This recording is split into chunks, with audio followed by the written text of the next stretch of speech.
এইমাত্র সাইয়ারা মুভিটা দেখে শেষ করলাম। অনলাইনে এত এত হাইপ, এত এত রিভিউ মুভিটা, তাই ভাবলাম দেখি মুভিটাতে কি আছে। তো মুভিটা দেখে এইমাত্র শেষ করলাম। এখন মুভিটাতে যা দেখলাম সেটা প্রথমে একটু বলি।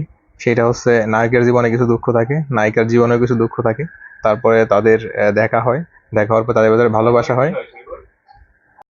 তারপর নায়ক নায়িকা দুজনের ভেতরে ভালোবাসা হয়, নায়ক তার জীবনেও সাফল্যের দিকে এগিয়ে যায় এবং নায়িকার জীবনেও দেখা যায় তার ক্যারিয়ারে সব ভালো করতে থাকে। কিন্তু একটা সময় নায়িকার কিছু সমস্যা হয়, তার আলঝেইমার ডিজিজ ধরা পড়ে। এটা হচ্ছে ব্রেনের একটা রোগ।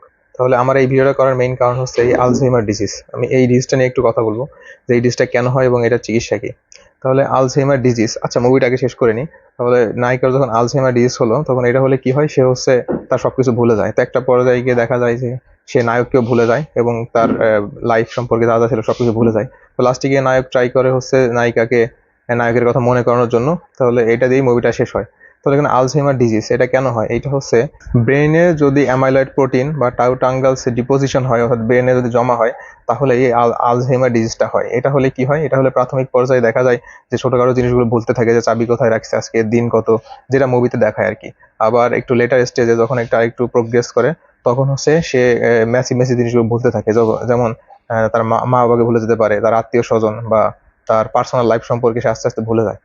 তাহলে এই ডিজিজটার চিকিৎসা কি? এই ডিজিজটার কোনো চিকিৎসা নাই।